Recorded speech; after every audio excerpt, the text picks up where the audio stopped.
What is your feeling, Armel, today? My feeling is it's a dream. Today, for me, I hope to win this race 10 years ago. I do this race 3 times, and I finished 3 times. It's the first skipper we arrived at finished 3 times at the Vendee Globe, and it's just a perfect day today. I'm very happy, very, very, very happy. And I thank you for my team because it's a dream team. They helped me to have the best boat, and I'm very happy for them because they work very hard before the race. And today is that day also. A few words about Alex in English. For Alex, I'm very happy for him because he do a very good race. He has a good boat, good speed at reaching, and he has a new record. I heard yesterday, and it was very, very difficult with him because but just at the end he was very near to me, and he feels me hard life during this 4 day. So, but I'm very happy to win, and it's a very good second. Okay. Ce sera la dernière question en français. Après 74 jours de mer et de solitude, de quoi a-t-on plus envie? Voilà, c'est ça. C'est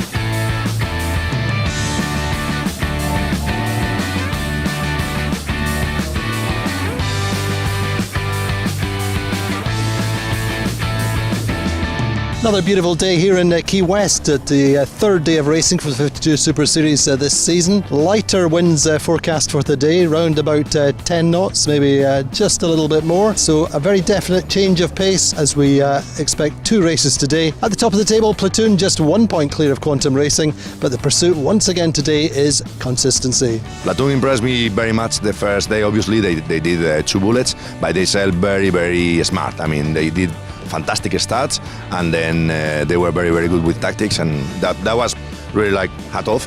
And then obviously Quantum and Azzurra, they are always impressive. This is an initiative that of course has mutual benefits. It brings young fresh blood on board the TP52s, lots of more young energy, and for the young sailors who are just post-Olympics, it's an opportunity to come and race at the top level. Hello, I'm Jeremy Beyou, I'm 27 years old and I'm French. Hello, I'm Carolina Werner from Germany and I'm 22 years old. I was in Rio and I finished 7 in the 470 class. I learn a lot about the boat. I join the debriefs where I can learn so much. It's just amazing. What are you doing on the boat? I'm the jib trimmer and I'm taking care of all the speed of the boat and everything. Hello, my name is Klaus Lange from Argentina. I'm 22 years old. I've been in Rio in the 49er class. We finished 7th with my brother. And this is my first regatta here in Key West with the Azura. The idea is to be a spinnaker trimmer, but nowadays I'm in the guest position, learning all about the maneuvers and communication in the boat. I think to be in this circuit, learning with big guys and big friends of my dad is a pleasure. I remember when I was 20, I had Pachi Rivero who gave me the opportunity to sail professionally on boats, and I'm always thankful for that, and for sure Klaus will remember this season as a big opportunity for him. Well, race 5, much lighter breeze, much more tactical race. Interlodge started off nicely off the pin. Brunella Seca also in the left early on. The top marker was Interlodge from Azura. Quantum Racing didn't quite get into the starboard lay line, but at the finish it was Interlodge winning. Azura get a good second. Ran Racing get up to third, and Quantum Racing made penalty turns but pulled back to 8th place. Oh, now we can say that this class is the best class in the world. You know, I think that everybody can win races. Every boat. And that's the nice part. We need to be happy we are leading after more than half of the championship, so it means that we are good enough to stay in this fleet, and I think that if we continue like that we can have a good result at the end of the season. Race 6, still breeze was quite light. Start much more focused at the committee boat end. That was where the pressure was. Brennan Set got away nicely early on.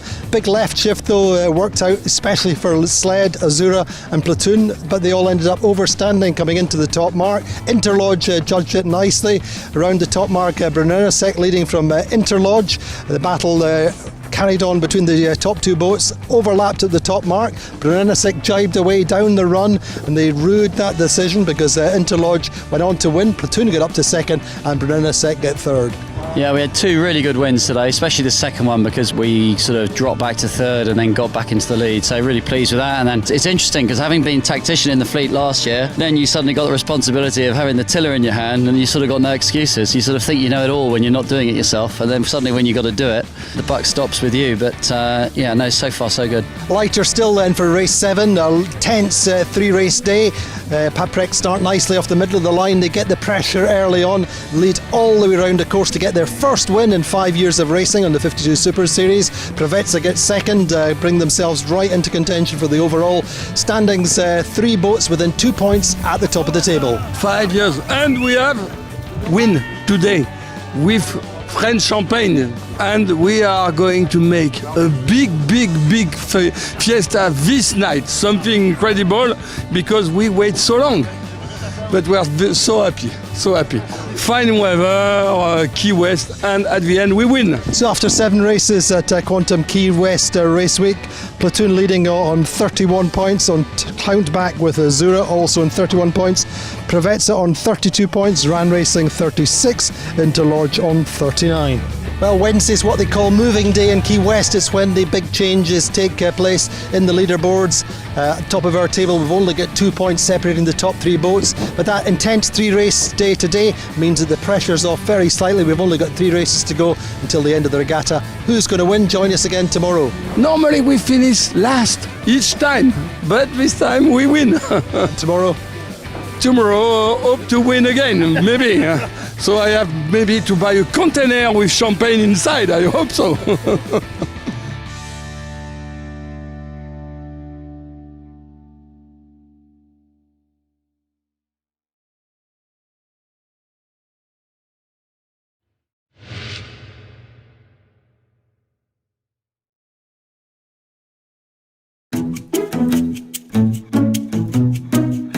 Ce matin, Idexport a franchi l'équateur. Fini le sud, retour dans le nord. Passer sans transition du froid au tropical, et puis glacial, et puis à nouveau tropical avant de retrouver le froid, ça ne s'improvise pas. Il y a une méthode, et ça débute par un truc infaillible. Comme Alex avant le départ, commencez par faire 3 fois le sac.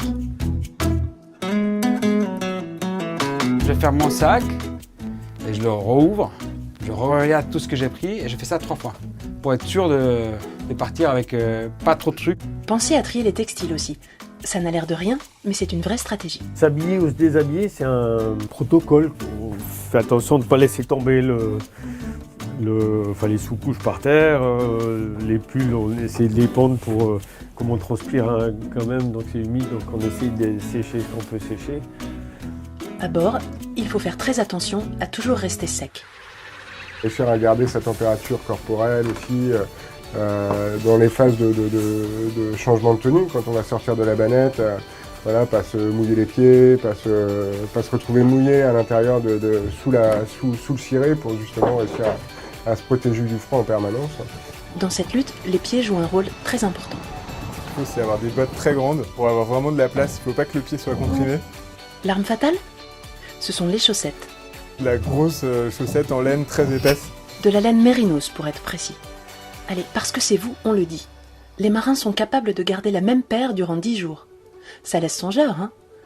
À peine le temps de s'être habitué au mode de vie polaire qu'il faut revenir aux alizés, au tropical. Adieu chaussettes en laine. Hello les crocs. En résumé, pour se lancer dans un trophée Jules Verne, il faut polaire, on essaye de ne pas oublier les cirés, une paire de bottes, une paire de crocs, les shorts pour les parties tropicales. Ce soir, vendredi 20 janvier, le maxi trimaran n'a qu'une idée en tête. Ouessant, la ligne d'arrivée, le trophée. Les jours qui s'annoncent portent 1000 promesses. Allez, restez concentrés. À mardi.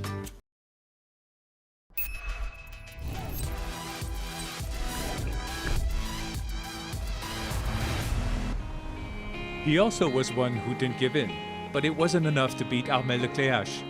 Alex Thompson, a wonderful competitor who will have marked this 8th Vendee Globe by his determination and his qualities as regatta racer, crosses at dawn the arrival line. Exhausted but happy it's all over after tacking all through the night. I had moments of pleasure for sure, but although for me it was an exercise in trying not to be frustrated and try and be as positive as possible. So it wasn't easy. Maybe I made it seem easy, but it wasn't easy. I think I didn't enjoy this race as much as the last race. So it's not always as it seems. Alex has some regrets, and the loss of his starboard foil at the beginning of the race may have cost him the victory. But the Welsh skipper is fair play. Armel, he's a machine, eh? He's such a great sailor, and to come second twice, and he had to be first this time. There must have been some pressure. So he's a wonderful sailor. He's such a nice guy, very understated, very modest, and I think I have to say the team as well, eh? This race, everybody views it as individual race, but it's not. It's a team race, and the Banque Populaire team, they've done a wonderful job, and full credit to them. I congratulate them. Fantastic job. Both Arben and Alex's arrivals were saluted appropriately by the other competitors. We lost Trafalgar, but we won the Vendee Globe. Bravo, Armel! We feel so tiny when watching what you just accomplished. I really have for both of you a heartfelt admiration. A thought for Alex Thompson and for Armel, who both performed an incredible race. Armel, sincere congrats, but I'm really sorry. Once again, it isn't you who's going to spend the most time at sea. He is really phenomenal. And hey, Alex, congrats to you too.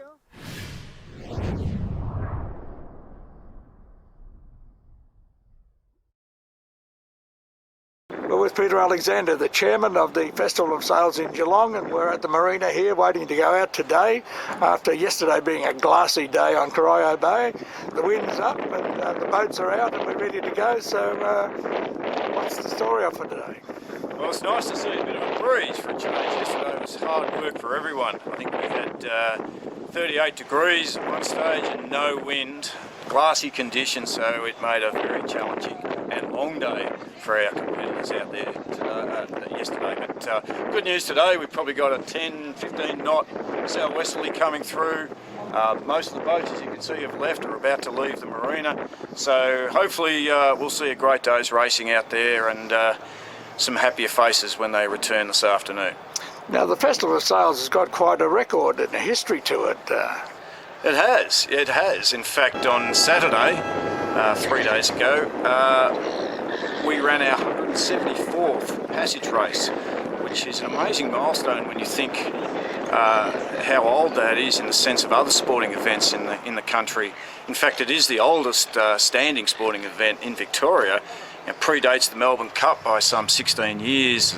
I think the first VFL Grand Final was 60 years after our first running of the passage race. So it's an iconic, historic event, and we're very proud of that fact. And in fact, with the 175th coming up in 2018, we're starting to prepare already for that event, and we'll be announcing some exciting initiatives later this afternoon.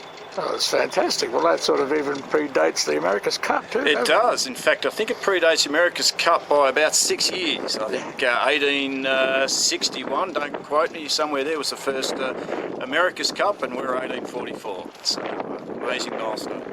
So what's the story with what's happening around the harbour and the foreshores here? Yeah, well, the Festival of Sails, as you know, is not just a sailing regatta by all means. That's really what it is all about. But it piggybacks onto a significant shoreside event, which stretches nearly over 8 days down here at Geelong's waterfront. So we've got a range of activities from Steam Packet Place up to my right, all the way down to Eastern Beach on my left. Food stalls, roving entertainers, come try events, and of course Australia Day on Thursday we've got our fireworks happening here at 9:30, a traditional event that is extremely popular with the locals. So there's really something for everyone, and if you haven't come down, try and make some time to do so. Peter, it's been a good day the last couple of days, so when does the sailing finish? The core sailing component finishes this afternoon, being Tuesday, and we'll conclude with the presentations, and we have some wonderful entertainment planned for those weary sailors. But it continues on tomorrow, and in fact the next 2 days with an Off the Beach series that kicks off. I think we have some 70 entrants, which will see a range of dinghies from optimists all the way through to moths and 49ers and everything else in between. We have a trailable series kicking off tomorrow as well. And then that concludes on Friday afternoon when the Cadell Evans bike race kicks off here in Geelong as well. So as an event, we're working closely with the Cadell Evans event to really showcase the waterfront. Over 8 days, the club here will be open for people to come and watch the bike race on the big screen, and there'll be entertainment and all the rest of it on as well. It sounds like it's going to be a great feast of entertainment down here in Geelong. Yeah, it is, and it's not without a lot of hard work, and I should make mention, and first and foremost, of our sponsors that have done a wonderful job, and we thank them for their support, particularly the state and local government. Geelong Connected Communities has been a great supporter, along with a whole raft of other sponsors and supporters. But really what makes an event like this tick is our volunteers, and it's an often used phrase that events like this don't just happen, but it's very much a response, I suppose, to our 100+ volunteers, both onshore and on water, running over 8 days, a significant number of races, and the infrastructure and the logistics required every morning. You can see our start boat, Princess, leaving now, Alpha 1, running marks out, getting courses laid, hundreds of people, and we thank them very much for their support. Well, good luck with the event. Thank you very much, and look forward to seeing everyone down here one day. Don't forget the next year, 175th running. Great. Good.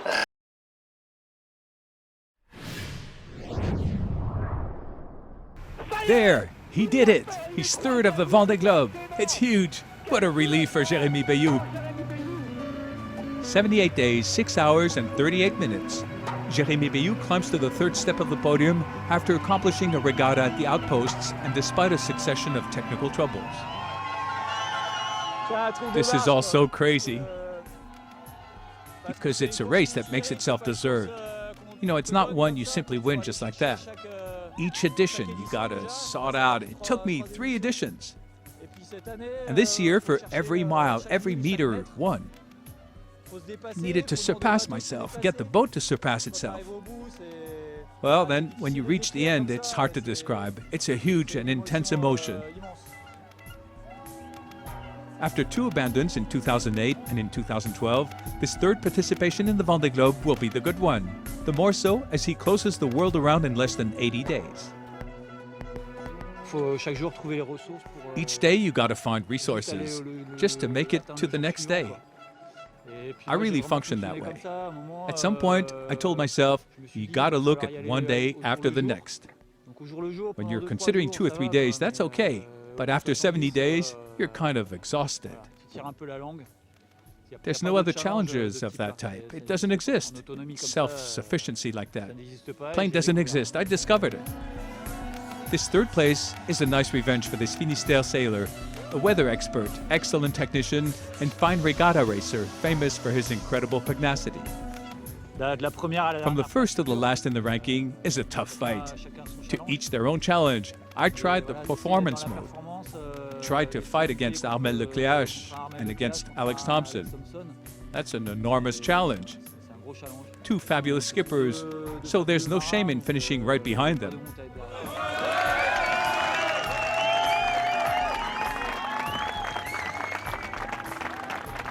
In the podium's order, with Armel Le Clearc'h in the center.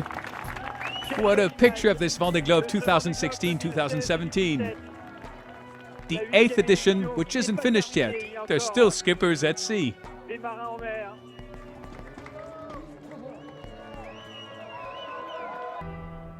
Never in the entire history of the Vendee Globe had 3 boats arrived in the same afternoon.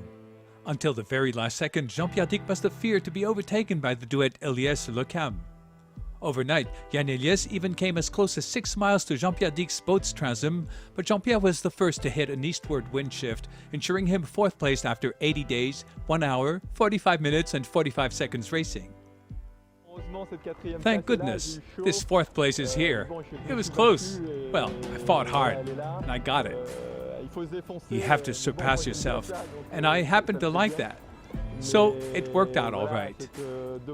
But here, 2.5 months at it, with only that to think about, with only that to do, with the pains, with the joys.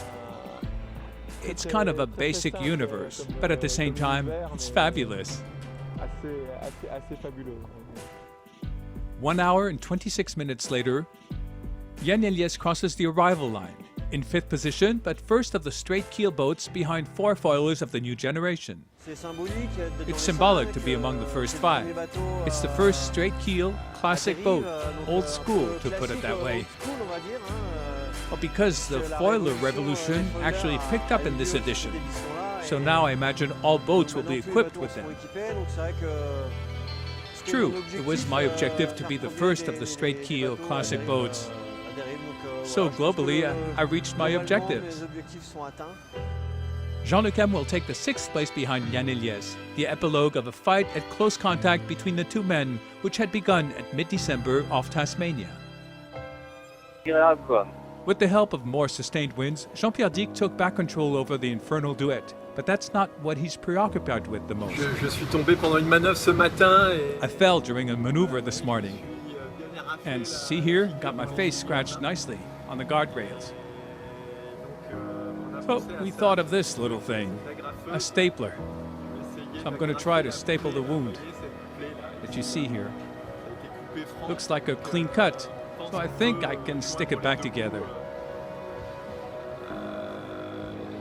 To be followed up in the next episode. See these staples? Well, fastening them isn't easily done alone, because you can't see much, not to mention the sway of the sea, so I bluntly missed the first, got one right in the wound, and one in the good place. So the success rate isn't very high.